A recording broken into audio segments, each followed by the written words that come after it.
परिचय।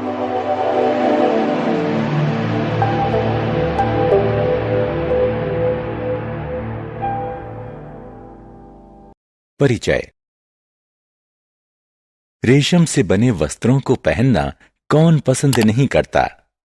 रेशम की चमक और इसका मुलायम स्पर्श इसे सबकी पसंद बनाता है। भारत की रेशमी साड़ियां विश्व प्रसिद्ध हैं।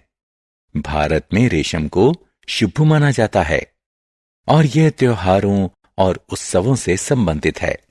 चाहे यह दिवाली, दशहरा या दुर्गा पूजा हो, या फिर सगाई, विवाह या परिवार में किसी नए सदस्य का आगमन, रेशम उस अवसर की शोभा बढ़ा देता है। इस पाठ में हम रेशम की विशेषताओं और इसके प्रकार के बारे में जानेंगे और ये समझेंगे कि रेशम के कीट से रेशम किस प्रकार प्राप्त किया जाता है। उद्देश्य। इस पाठ के अंत में आप निम्न करने में सक्षम हो जाएंगे। ये समझाना कि रेशम क्या है, रेशम का इतिहास जानना, रेशम की विशेषताएं बताना, रेशम के कीट का जीवन चक्र समझाना, कोकूनों से रेशम प्राप्त करने की प्रक्रिया का वर्णन करना।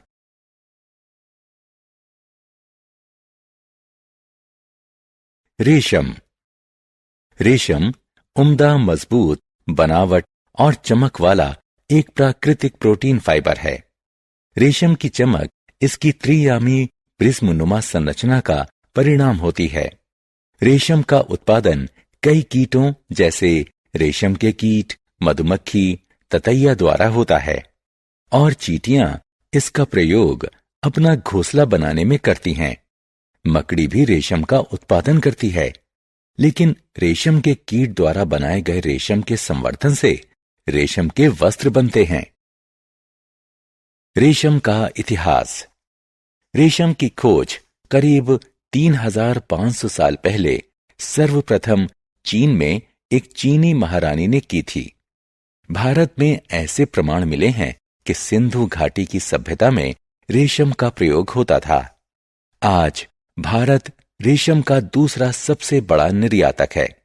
इसका बड़ा भाग कर्नाटक में उत्पादित होता है। भारत रेशम का सबसे बड़ा उपभोक्ता भी है। धरमवरम रेशम, कांजीवरम रेशम, मैसूर रेशम, बनारस रेशम, मुर्शिदाबाद रेशम इत्यादि भारत के कुछ प्रसिद्ध रेशम हैं। रेशम की विशेषताएं। रेशम मजबूत और लचीला होता है। रेशम स्पर्श में मुलायम होता है, लेकिन फिसलन भरा नहीं होता। रेशम में चमक दमक होती है। यह हाइपो एलर्जिक होता है। इसका अर्थ हुआ कि यह मनुष्यों में कम एलर्जी पैदा करता है। रेशम नमी को सोख लेता है। रेशम गर्मी में ठंडा और ठंड में गर्म रहता है। इसका रख रखाव आसान होता है।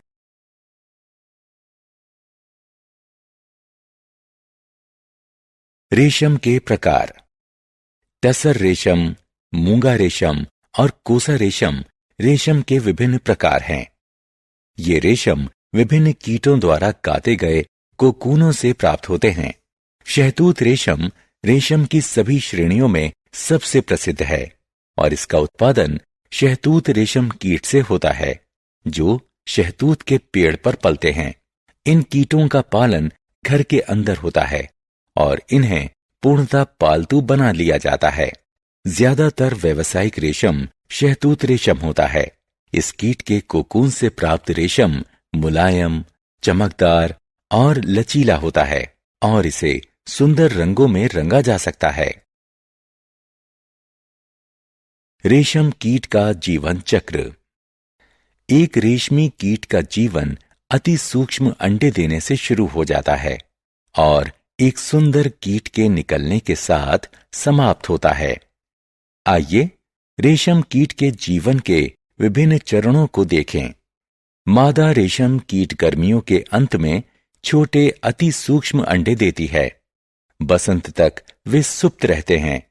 बसंत आते ही इन अंडों से छोटे काले लार्वा निकलने लगते हैं। ये लार्वा शहतूत के पत्ते खाकर जीवित रहते हैं और बड़े होते जाते हैं।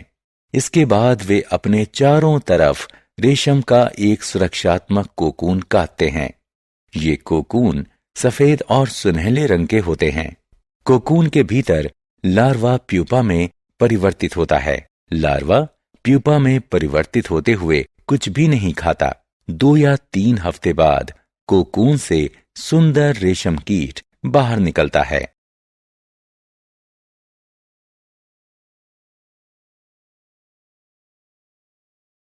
कोकून से रेशम। रेशम को कोकून से संसाधित किया जाता है। एक बार रेशम कीट अपने चारों तरफ सुरक्षात्मक कोकून काट लेता है। फिर इन कोकूनों को रेशम के फाइबर को कीट से अलग करने के लिए गर्म पानी में उबाल लिया जाता है।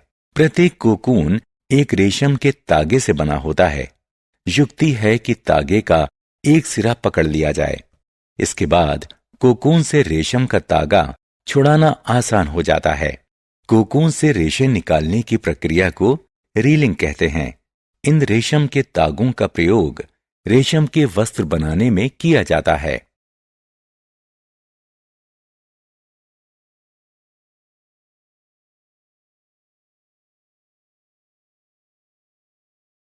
सारांश। आइए हमने जो कुछ सीखा है उसे संक्षेप में दोहराएं। रेशम एक प्राकृतिक प्रोटीन फाइबर है। रेशम की खोज सर्वप्रथम चीन में हुई थी। रेशम मजबूत और मुलायम होता है। रेशम कीट रेशम के कीड़े का लार्वा होता है। रेशम फाइबर रेशम कीट द्वारा काता गया कोकून होता है।